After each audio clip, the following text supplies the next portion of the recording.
Welcome to our countdown of the top 10 iconic African liberation leaders. These are the men and women who stared down colonialism and apartheid. They are the revolutionaries, the thinkers, the ones who dared to imagine a free Africa and then fought tooth and nail to make it a reality. In this video, we'll dive into the lives and legacies of these extraordinary individuals who fought tirelessly for the freedom of their people. We'll uncover their struggles, their triumphs, and the indelible mark they left on the African continent and the world.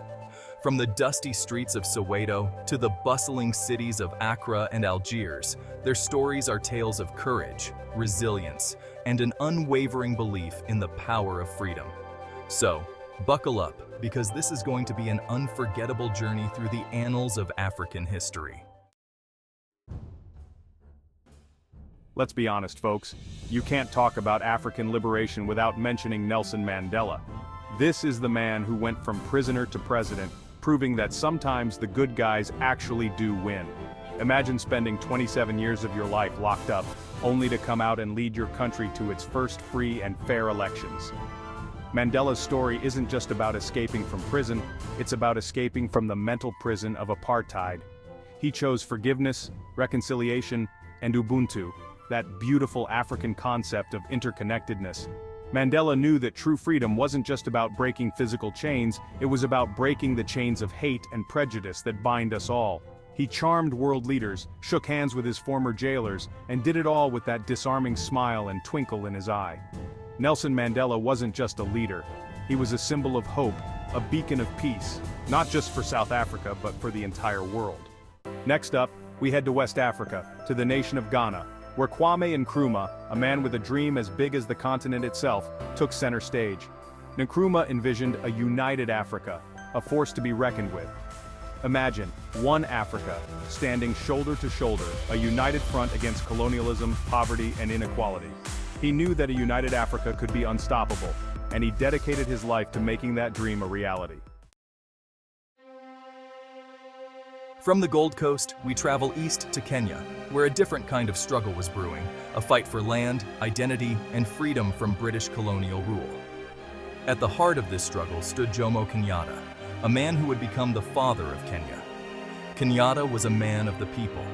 He knew that true independence wasn't just about raising a flag, it was about empowering the people, giving them a voice, and ensuring their rightful place in their own country. Kenyatta wasn't just a revolutionary.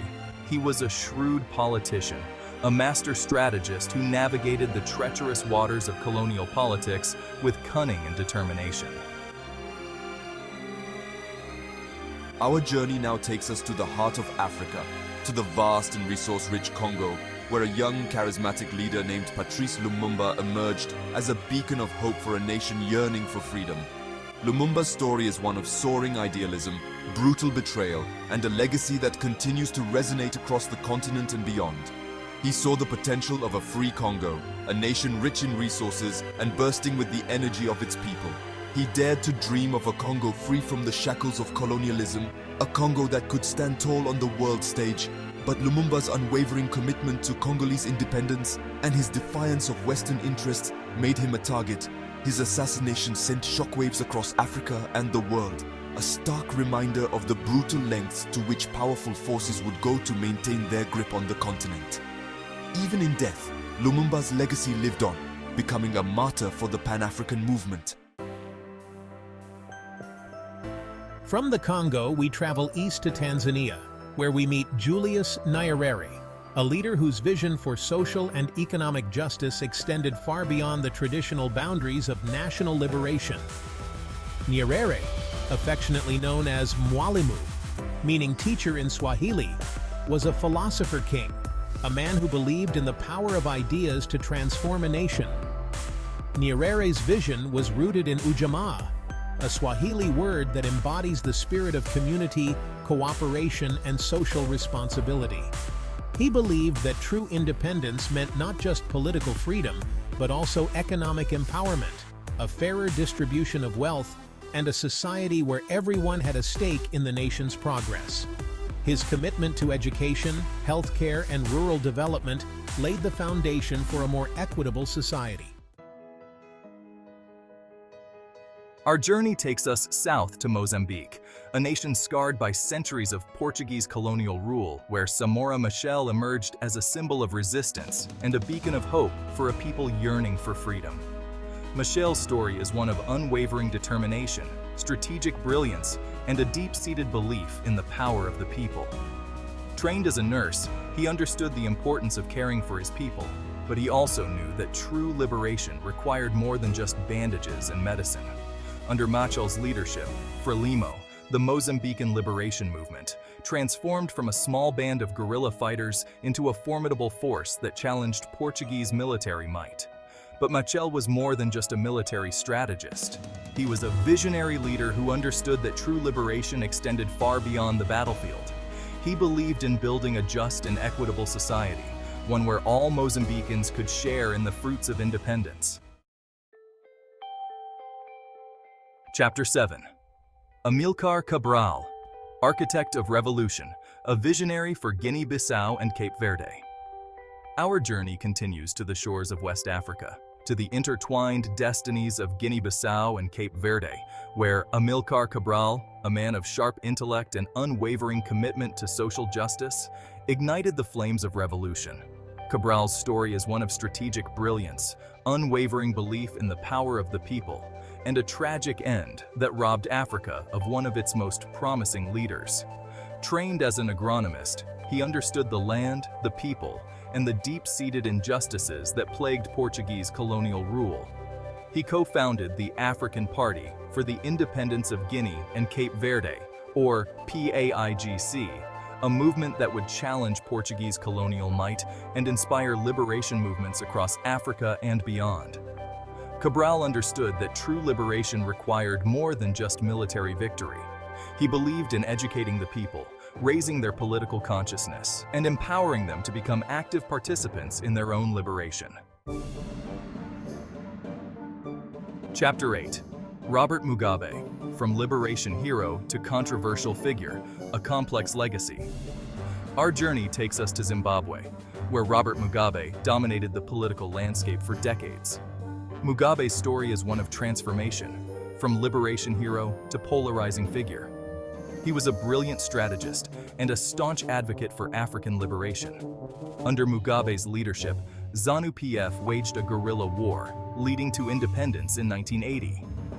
Mugabe became Zimbabwe's first prime minister, promising peace and prosperity. But his reign was marked by controversy, with accusations of human rights abuses and economic mismanagement. His legacy remains complex and contested. Chapter 9. Ahmed Ben Bella, Architect of Algerian Independence, a revolutionary at heart. Ahmed Ben Bella, a charismatic revolutionary, led Algeria to victory against French colonial rule. His unwavering commitment to independence and social justice made him a natural leader. Ben Bella's charisma and dedication connected deeply with the people's aspirations. He became a symbol of hope, rallying Algerians to break free from colonial rule. Chapter 10. Haile Selassie, the Lion of Judah, modernizing Ethiopia, defying empire. Our final destination takes us to the ancient land of Ethiopia, the only African nation to successfully resist European colonization during the scramble for Africa. Here, Emperor Haile Selassie I, a figure shrouded in both reverence and controversy, steered his nation through a turbulent period of modernization, war, and political upheaval. Selassie was a modernizer, a reformer who sought to bring Ethiopia into the 20th century, establishing schools, hospitals, and modern infrastructure. He was also a staunch defender of Ethiopian sovereignty, a leader who stood up to Italian aggression and became a symbol of African resistance against colonialism. Selassie's reign was marked by a delicate balancing act, seeking to elevate Ethiopia's standing on the world stage while safeguarding its independence. His legacy, much like his reign, remains a complex tapestry of achievements, contradictions, and enduring mysteries. Outro, honoring a legacy, inspiring the future. Thank you for watching.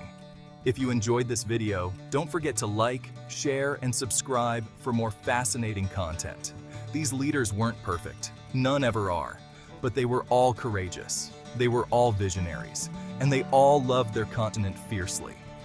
They remind us that the fight for freedom is never truly over, that it requires constant vigilance, unwavering courage, and a belief in the power of unity.